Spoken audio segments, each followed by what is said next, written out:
Hello friends, जय श्री कृष्णा, राधे राधे। सुबह ब्रह्म मुहूर्त में उठने का रहस्य। ब्रह्म मुहूर्त का रहस्य कितना ही अभागा मनुष्य हो, सुबह 3 बजे से 6 बजे के बीच में ब्रह्म मुहूर्त में यह कर दो, जो चाहोगे वही होगा। एक गांव का नाम था अनंतपुर, पर उस गांव में रहने वाला मोहन अपने जीवन में आनंद का तरसता था।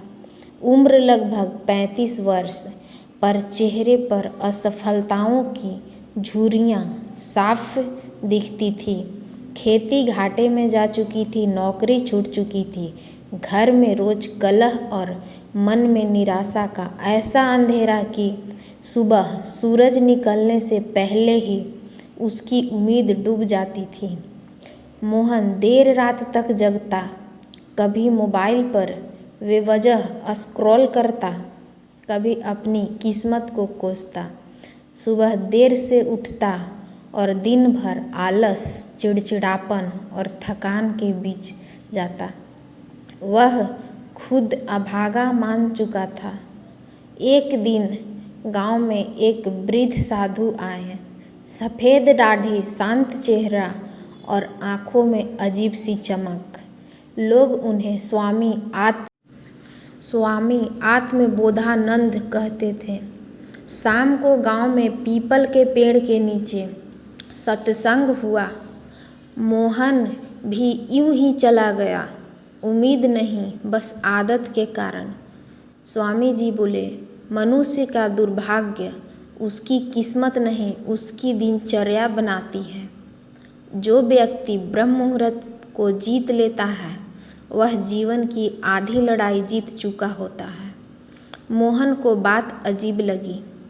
सत्संग के बाद उसने पूछ ही लिया, स्वामी जी, मैं तो बहुत अभागा हूँ, मेरे लिए अब क्या बदल सकता है? स्वामी जी मुस्कुराए, अगर सच में बदलना चाहते हो तो बस 40 दिन तक सुबह 3 बजे 6 बजे के बीच उठकर ब्रह्म मुहूर्त में ये 4 काम कर लो। कौन से काम? मोहन ने उत्सुकता से पूछा।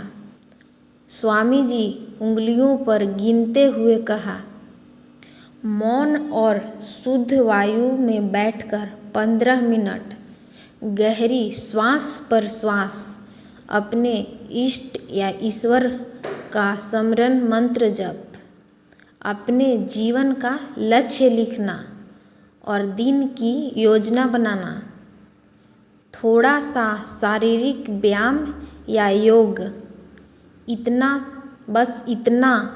मोहन को यकीन नहीं हुआ। बस इतना? स्वामी जी बोले, पर शर्त ये है कि कोई बहाना नहीं चलेगा। उस रात मोहन सो नहीं पाया। पहली बार उसे लगा कि शायद उसके साथ में भी कुछ है। अगले दिन अलार्म लगाया, 3:30 बजे। पहला दिन अलार्म बजा, मन ने कहा सो ले, कल से करेंगे। दूसरा अलार्म बजा, शरीर भारी था, आंखें जल रही थी, पर किसी तरह वह उठ गया। बाहर अजीब सी शांति थी, न शोर न भागदौड़, हवा में ठंडक और ताजगी थी। उसे लगा जैसे पूरी प्राकृतिक ध्यान में हो। पहले दिन उसका ध्यान भटका, मंत्र टूटे, सांसें उलझी। दूसरे दिन भी आसान नहीं था। तीसरे दिन शरीर दर्द करने लगा, पर 7वें दिन कुछ बदल गया। उसने महसूस किया कि उसका मन दिन भर थोड़ा शांत रहता है, गुस्सा कम होने लगा। 15वें दिन उसकी सोच साफ होने लगी, वह समाधान ढूंढने लगा, दोष नहीं। 21वें दिन उसने पुराने संपर्कों से बात की, एक छोटा काम मिला। 30वें दिन आत्मविश्वास लौट आया। ब्रह्म मुहूर्त में बैठकर उसने पहली बार अपने जीवन की जिम्मेदारी खुद ली। स्वामी जी की बात सच हो रही थी। ब्रह्म मुहूर्त में मन सबसे शुद्ध होता है। उस समय किया गया विचार, प्रार्थना और संकल्प सीधे और चेतन मन में उतरता है। 40वें दिन मोहन फिर स्वामी जी के पास पहुंचा। आँखों में चमक थी, चेहरे पर तेज। स्वामी जी उसने मन आँखों से कहा, मेरी परिस्थितियों पूरी तरह नहीं बदली, पर मैं बदल गया हूँ और अब मुझे भरोसा है कि मैं सब बदल सकता हूँ।